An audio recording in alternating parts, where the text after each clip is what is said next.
Bonjour, c'est Gilles du site boursicoté.com. Voici l'analyse technique du CAC 40 pour cette journée du mercredi 3 juillet 2013, avec aujourd'hui donc une confirmation de ce que l'on craignait depuis quelques jours, puisqu'après avoir marqué ici un rebond technique et puis avoir marqué un contact ici avec la moyenne mobile 20 exponentielle, eh bien on a un retour du mouvement baissier, alors dans une configuration assez similaire à ce que nous avions eu ici sur cette phase, puisqu'on avait eu ici bras baissier, rebond technique, contact avec moyenne mobile exponentielle, et on avait confirmé ici la tendance sur un gap baissier. Ben là c'est tout à fait ce que nous avons, puisque nous avons donc phase baissière, retour, contact moyenne mobile 20 exponentielle, et donc on gap à la baisse pour venir confirmer ici le mouvement. Alors je vous avais indiqué hier, en cas de cassure des 3730, la possibilité de retourner sur un biais baissier. Bon, c'est tout à fait ce qui est arrivé, puisqu'on même on a franchi cette zone sur gap. Donc là on revient sur une phase baissière et on confirme le fait que cette zone n'était qu'un rebond technique. Du point de vue des indicateurs, donc nous avons un RSI qui est toujours neutre, un stochastique qui est en train de refermer son signal haussier et des volumes qui montent par rapport à ce qu'ils étaient hier sur cette séance baissière, mais qui restent tout juste dans la moyenne. Donc là par contre, du point de vue de la tendance de fond, nous avons ici des volumes qui sont en train de baisser, donc il est possible que si on n'a pas ici une résurgence des volumes lors des prochaines séances, si tant est que les séances étaient baissières, on pourrait avoir déjà un premier signe ici de fragilisation de cette tendance baissière. Donc on le voit ici, des volumes qui viennent s'inscrire donc juste dans la moyenne, alors qu'on a un retour de la dynamique baissière et une volatilité en baisse. Donc bon, sur cet élément, on reste dans un schéma de poursuite du mouvement baissier. On a validé ici un point haut qui était une précédente zone de point bas. On l'avait ça indiqué hier. Et donc, on a un schéma assez classique, un bras baissier, moyenne mobile 20 exponentielle. On continue donc dans la tendance et là, idem. Donc par contre, pour l'instant, pour ce qui est de la reprise de dynamique, on arrive quand même sur une bougie d'hésitation. On voit ici, malgré l'ouverture sur le plus haut de la séance, des cours qui se sont enfoncés. On est revenu chercher ici le support de 3669, quasiment au point près, si je ne m'abuse. Non, on est à 3668 points. Donc ici on est revenu chercher cette zone de support qui a provoqué un rebond. Alors c'est assez intéressant, puisque pour ceux qui regardent un petit peu l'analyse écrite et notamment pour les statistiques, j'avais une probabilité haussière sur cette configuration à 56%, et par contre je n'avais que très peu de probabilité d'espérance de gain à la hausse.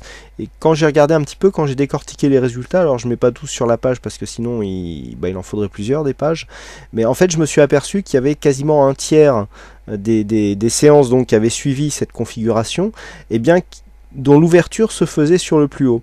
Et c'est pour ça qu'en conclusion, j'avais mis soit une séance alors fortement baissière, elle aurait pu l'être, mais bon, on est remonté, soit une séance en léger gain, tout simplement puisque il y avait pas mal de séances qui ouvraient comme ça sur un point haut, et puis qui s'enfonçaient par la suite avec, pour certaines, donc des amplitudes assez fortes.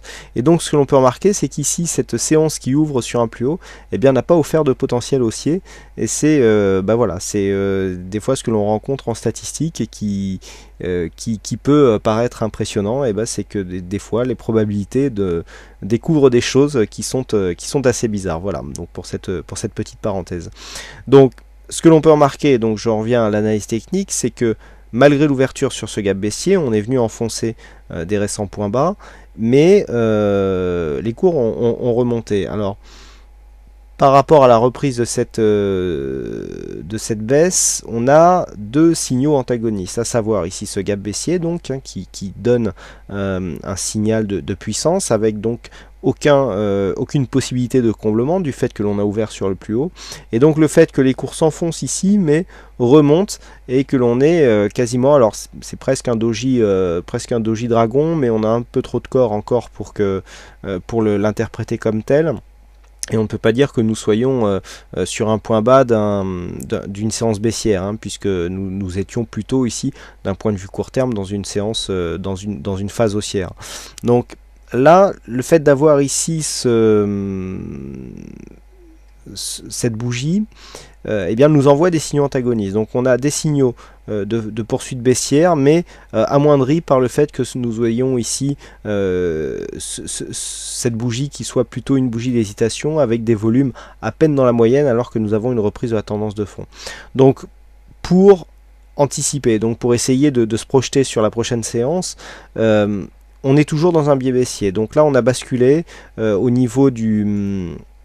On le voit ici au niveau du MACD, on a, oui c'est vrai qu'on n'a pas parlé du MACD tout à l'heure, voilà, on a une inversion de sens, hein.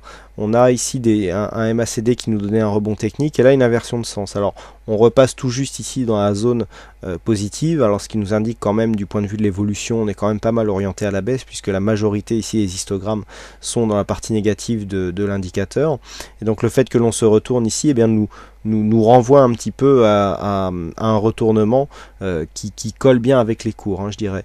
Donc ici, on revient ici sur une tendance baissière. La tendance baissière, alors il y aura plusieurs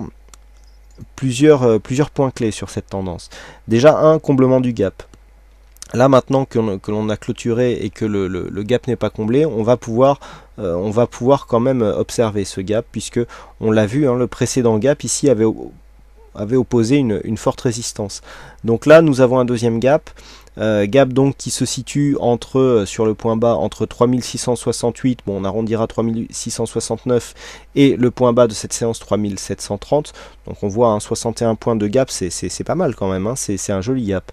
Pas aussi ample que celui-ci, mais significatif tout de même. Donc on peut avoir deux schémas, hein, sur le comblement du gap. Donc soit on le comble rapidement et on casse ici la zone de 3730 à la hausse, et donc on invalide ce gap, puisque là nous sommes quand même sur un gap de rupture. Si le gap de rupture est confirmé, normalement il ne devrait pas y avoir un comblement rapide. Par contre, si donc dans les prochains jours on vient ici à peine fermer ce gap et qu'on repart à la baisse, il sera quand même confirmé. Ou alors il n'y a pas du tout de tentative de comblement, on reste ici sous cette résistance des 3705 points, et donc dans ce cas là on peut attendre une phase d'accélération assez rapide en direction des 3600 points. Donc voilà ce que l'on peut dire sur cette analyse technique du CAC 40. Alors aujourd'hui il y avait un jeu du fixing, et c'est Innov qui gagne à ce jeu du fixing, donc bravo à toi Yvon. Et puis quant à moi, donc il ne me reste plus qu'à vous souhaiter à toutes et à tous une bonne soirée, bonne chance dans vos prochains trades. Alors sans avoir oublié de vous montrer des petits signaux, hein, toujours les petits suppléments pour les fidèles qui restent jusqu'à la fin de l'analyse. Voilà. Donc nous avions ici des signaux de couverture, hein, qui étaient apparus ici sur cette zone, et donc ils sont confirmés aujourd'hui avec donc une sortie de signal de couverture qui est envoyée par le signal. Donc je rappelle que ce sont des signaux qui gèrent, hein, qui rentrent dans la gestion selon le livre Gestion stratégique de portefeuille, donc, et qui essayent de donner des signaux directionnels pour cette stratégie, donc accessible par PEA ou sur compte titre, et même sur compte CFD, avec donc des prises de position sur action et des systèmes de couverture donc sur tracker ou CFD. Donc là un signal relativement gagnant, puisqu'avec une prise de couverture ici sur une zone entre 3770 et 3780, et bien il y avait une bonne protection ici sur cette petite phase de baisse. Voilà donc ce que l'on peut dire sur ces analyses techniques. Bah écoutez, je vous souhaite à toutes et à tous une bonne soirée, bonne chance dans vos prochains trades, et on se donne rendez-vous dès demain pour d'autres analyses techniques en vidéo. Bonsoir à tous.